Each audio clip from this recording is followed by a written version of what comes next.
Hey friends, welcome to this week's Tony's Tips. Thanks for tuning in. I want to ask you right off the bat, what are some of your favorite things to do in the fall? Now that fall is here, and I know some of you are in different parts of the country where fall is different for everyone, but whatever it is, wherever you are, what do you like to do in the fall? How do you feel about getting outdoors? Um, I just went to Cascade this weekend, Cascade, Idaho. There's a beautiful town about an hour and 40 minutes north of us, up in the mountains. Brenda was at a women's retreat in Stanley, Idaho, and so I thought grabbing my kayak and heading up to the mountains, go fishing. And it was fabulous, and I just love being outside. I really am an outdoors person, and that's one of the things that really fulfills me. Last week I went and hiked Table Rock, which is a pretty high hike that has this big, massive, flat rock platform up there, and there's a huge cross up there, and you can see the whole valley.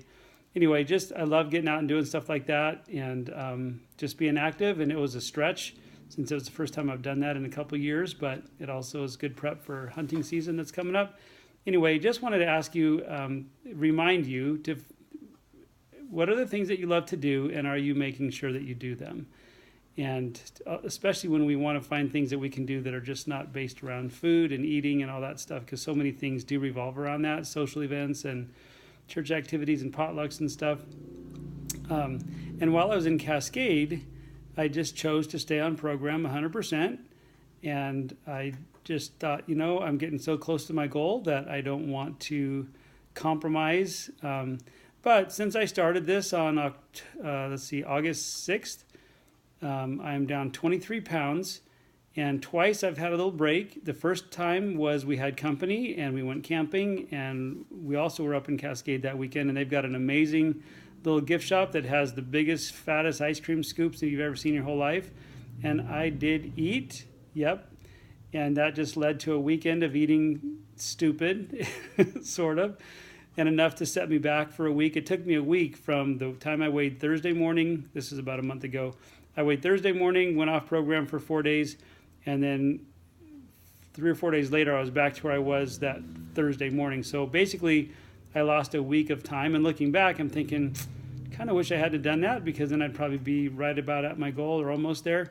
And then we went to Pocatello to visit some family and had a nice little reunion for the weekend. And I just took a small break and only took about 2 days to get back to that weight that I was at. And then this weekend, I just chose not to take a break, not to take that little cheat weekend, because I knew that it would set me back a few days, and I just didn't want to. And the cool thing about this, guys, is we are totally in control of this. And I know myself well enough that if I do get off, I will get back on. But I also want you to know that I have watched people say, well, I'm just going to have one meal off program, or 1 week off program, or one weekend, and then never get back on track. And so you have to know yourself. It is hard to go off and back on. But if you really know yourself and that you can do it, great. We also have holidays coming up, and you have to know yourself again. Can you have that cheat, or is it better to just plow through it this year and go, nope, I'm not going to do it? In fact, when we did this, we went through in 2009. We went through a trip to Hawaii. We went through 4th of July, just some birthday parties, etc. And she just said, I'm not going to even lick the knife of anything that I make the kids, or she just wasn't going to deviate. And she said, looking back, losing 50 pounds and 55 inches in 5 months was worth all of the sacrifice, not having any summer fruit, fall fruit, etc. And so we all just have to choose how we're going to do this. And so, but the biggest thing is to not beat ourselves up, because too many people do that, and that doesn't serve us well at all. Let's see. Also, if you haven't read yesterday's email, that would have been Monday's email, if you're on the email distribution list that we send out, that newsletter every week. It was about fall fun. I'd really encourage you to go read that. There's some great tips in there and things.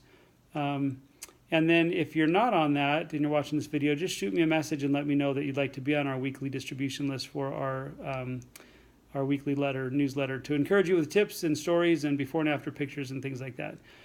Those of you that have checked in this week, I really appreciate that, and good job for that. And those of you that have not, I'd love to hear from you so I can update your profile and just keep in touch and on track with tracking with you where you're at, and would be more than happy to have a conversation with you just to encourage you on your journey. So hope to hear from you soon. Hope you're having a great day. enjoy fall, and let's just keep pressing on towards our goals to become the happiest, healthiest people that we can, and know that this is a journey. And right now, a lot of us are in weight loss mode, and that's going to get us to that place that we want to be, and then we can continue on with a healthier lifestyle so we can live a longer, healthier life, doing the things that matter most to us. All right, God bless y'all. Talk soon. Bye-bye.